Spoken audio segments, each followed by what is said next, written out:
vlog back to thelandliving.com, and in today's video I'm going to be sharing with you my great-grandmother's gingerbread cake recipe.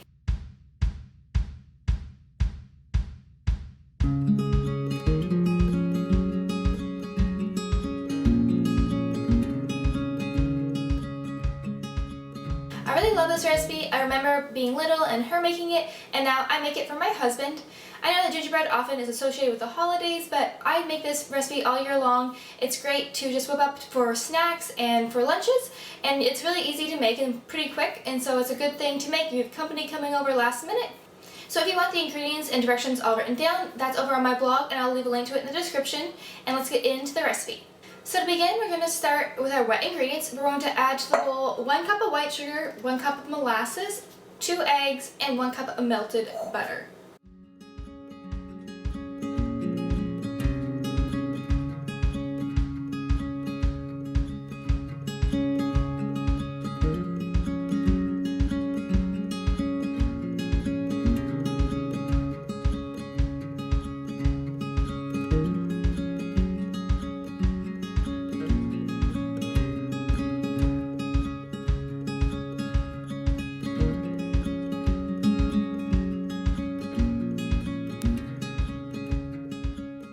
So now that we have our wet ingredients mixed up, we are going to take a 1/4 cup of hot water. I'm just using hot water from the tap, and we're going to add 2 teaspoons of baking soda to it. 1 teaspoon, 2 teaspoons. We'll stir that up, and we're going to add this mixture to our wet batter.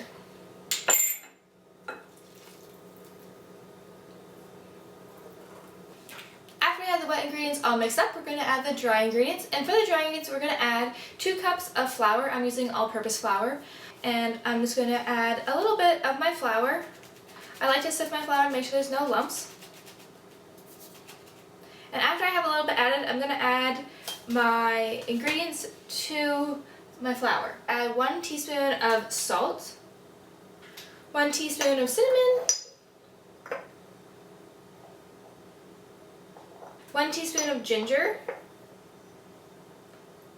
and then a 1/2 teaspoon of ground cloves.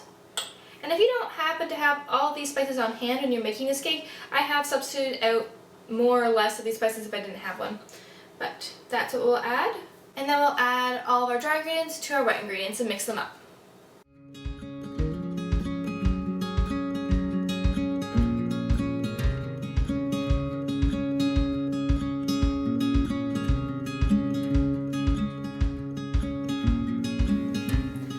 Okay, so the last step to this cake batter is to add 1 cup of hot water.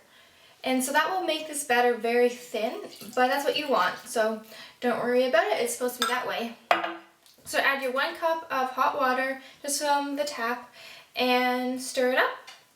You could be using a stand mixer for making this cake, but I just do it by spoon because that's what my grandmother always did. She would mix up her cake batter. She's usually sitting in her rocking chair in the kitchen while she stirred, and so I like just doing it this way because it's how she did it. But it'll turn out just the same if you use mixers. So now that the batter is all mixed up, we're going to put it into a pan and bake it. And we're going to put it into a 9x13 pan. You could use a high-sided 9x9 pan, but I've done this for one of my 9x9 pans. It fits and makes a taller cake, but one of mine that has a shorter side, it overflowed. So it's safer just to go with the 9x13. And just going to put a bit of butter and grease it up a bit. And then just a little bit of flour.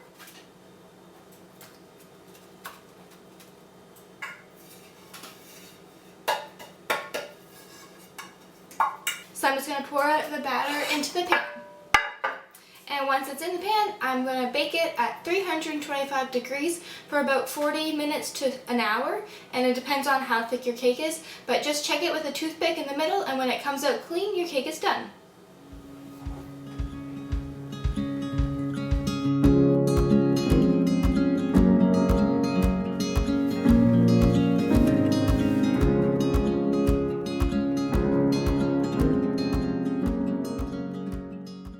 So while the cake cake is baking, I'm going to make a whipped cream to serve with it, and I'm going to make a maple whipped cream, and I just love how this tastes, and I'm going to use our own homemade maple syrup. So if you want to see how we make this, I'll leave a link to that video.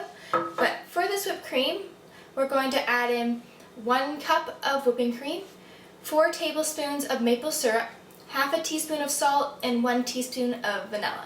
So first we're going to add the cold whipping cream. You want to make sure it has been chilled, and I'm just going to add 1 cup. And we're going to whip this until it forms some soft peaks before we add the other ingredients. So I'm just going to use this glass whipping bowl to make my whipped cream. It was my great-grandmother's, and it's what she used when she made this recipe. But you could use just hand beaters, or you could use a whisk, so whatever works. And we're just going to whip it up until it forms soft peaks.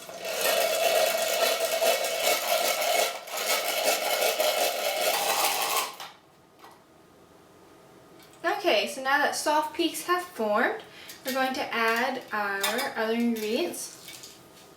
So we're going to add 4 tablespoons of maple syrup. 1, 2, 3,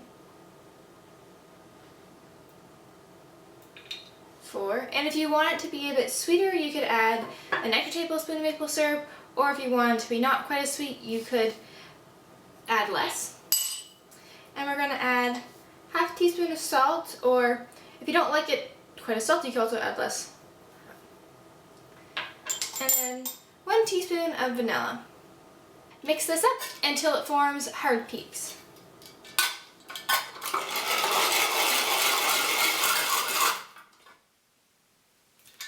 After the cake comes out of the oven, you can let it cool down and serve it like that, or you can serve it warm right from the oven. I let mine cool down a little bit, and I'm going to serve mine with my maple whipped cream, but you could also have it by itself or with ice cream, whatever you'd like.